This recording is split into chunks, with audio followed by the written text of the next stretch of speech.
Welcome now to your fourth lot of 15 minutes of reading. Just remember, always hydrate the vocal cords if you're reading aloud. And set your timer for 15 minutes. So let's go. Stop. Just to remind you that we ended yesterday with chapter 1, and I had just read into chapter 2. So I'm picking up from where we read. Right, resume. Literature triggers our minds to unearth and reconnect with forgotten memories through the characters and the situations in which they find themselves, and or the author's writing, the vicarious experience, without the need for an external therapist. Of course, you have the choice to discuss the thoughts and feelings that emerge with a bibliotherapist, counselor, psychotherapist, or similar if you prefer. Alternatively, creative bibliotherapy methods such as journaling, letter writing, creative writing, or book club discussion, that's my ad, allow us to process the observations, reflections, or feelings that arise.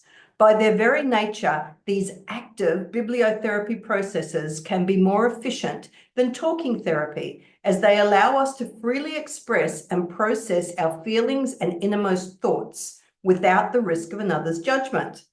How does bibliotherapy work? One of the most important pioneers of bibliotherapy, academic Dr. Caroline Schroeds, wrote that bibliotherapy is made possible by the shock of recognition, the reader's experiences when he beholds himself or those close to him in a story or some other piece of information.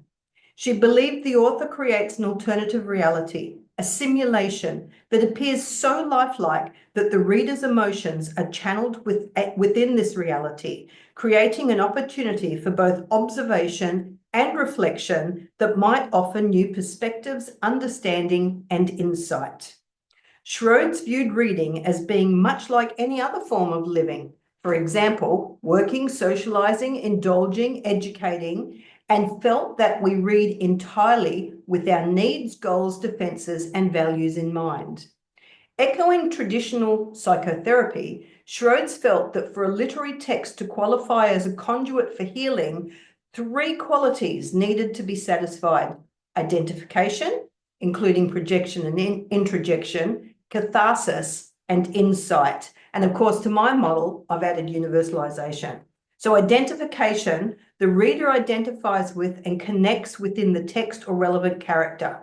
Catharsis, the text enables the reader to connect with their own emotions and release these, allowing for a cathartic response. Insight, the text provides insight into the reader's own situation based on the issues faced by the character and allows the individual to consolidate this insight and learning in a therapeutic fashion. The idea is that the reader will embrace the connection, empathy, or validation that may be triggered within them and reject the writing or passages that feel too threatening or challenging the ego.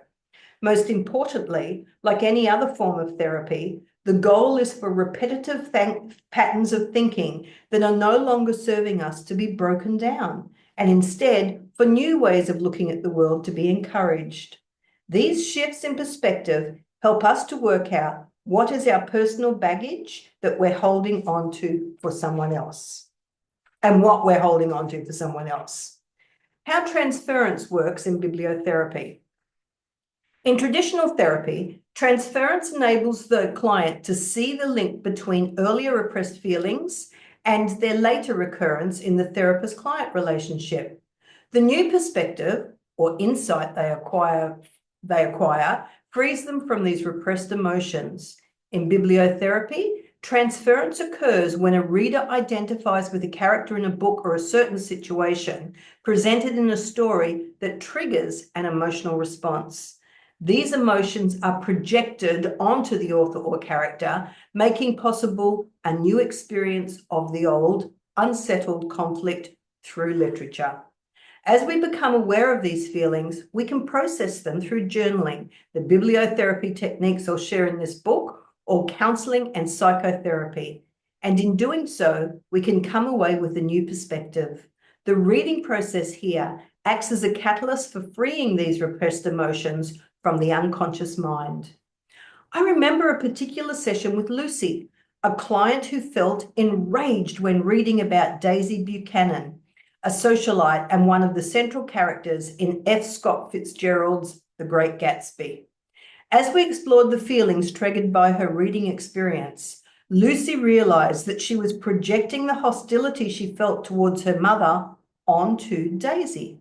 A deeper interrogation of her reaction to The Great Gatsby allowed Lucy to understand that her mother was not perfect, and while she resented her mother's obsession with wealth and status, she could also appreciate her dedication to her children. Growing up, Lucy's mother had always ensured that Lucy and her brother had everything that they needed. She had remained a constant in their lives, unlike Daisy, whom Fitzgerald depicts as having very little interest in her infant daughter. Although it took some time to unpick and address her relationship with her mother, Lucy's realization allowed her to see her mother from a new perspective and to accept her for who she was, the good parts and the less good ones. In doing so, Lucy was liberated from the ambivalent feelings she had held towards her mother. Lucy's story demonstrates how bibliotherapy presents us with clues to consider. Why do we feel anger or guilt? Is there something in our past or present that's causing us to project these feelings onto the page? Is it something that we need to address? All of these emotions need to be explored further rather than ignored or rejected. To be able to sit with uncomfortable emotions and process them, no matter how painful they are, is half the work in both therapy and bibliotherapy. Only then can life-changing self-awareness and a sense of freedom and agency emerge.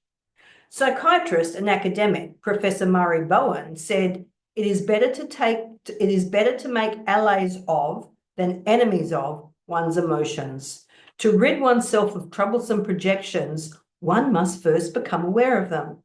In essence, in order to truly find emotional freedom, we must allow ourselves to experience our emotions fully, rather than burying or rejecting them.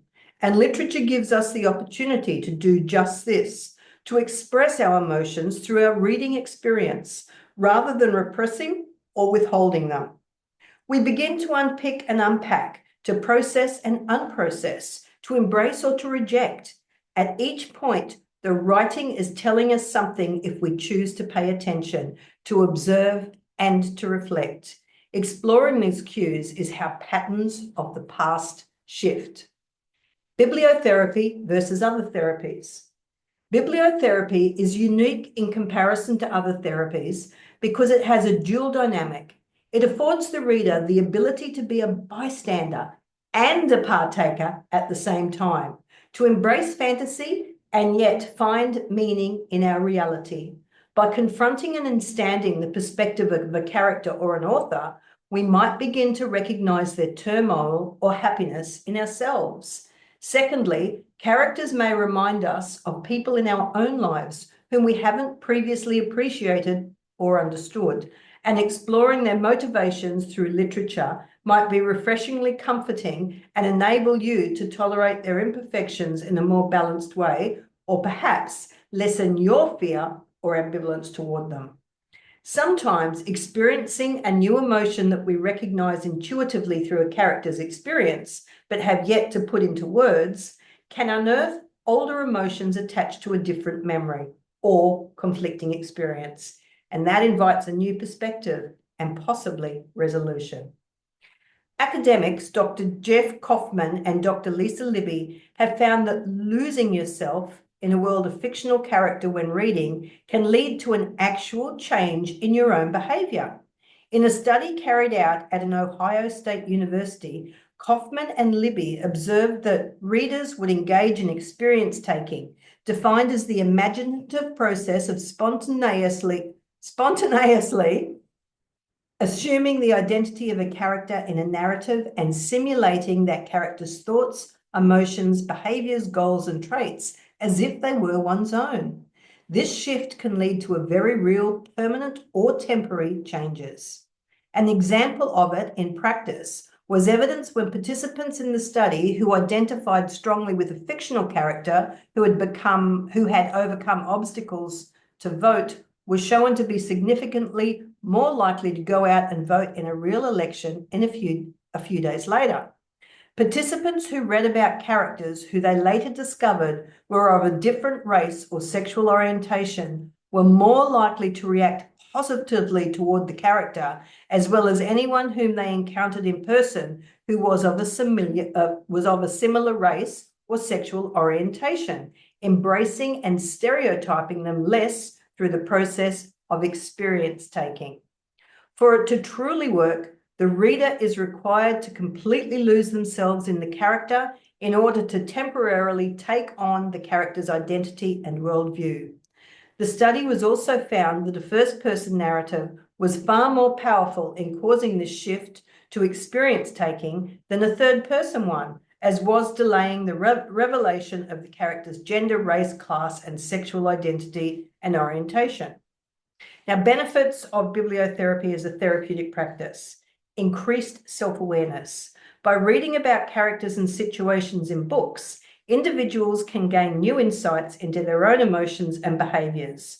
We see with clarity where protagonists fail, and this can help to shed light on our own blind spots. Also, reading ignites our imaginations, clarifies our emotions, and honours our own very human problems. It also offers respite or solutions to these problems, as well as offering a sense of meaning, enriching us.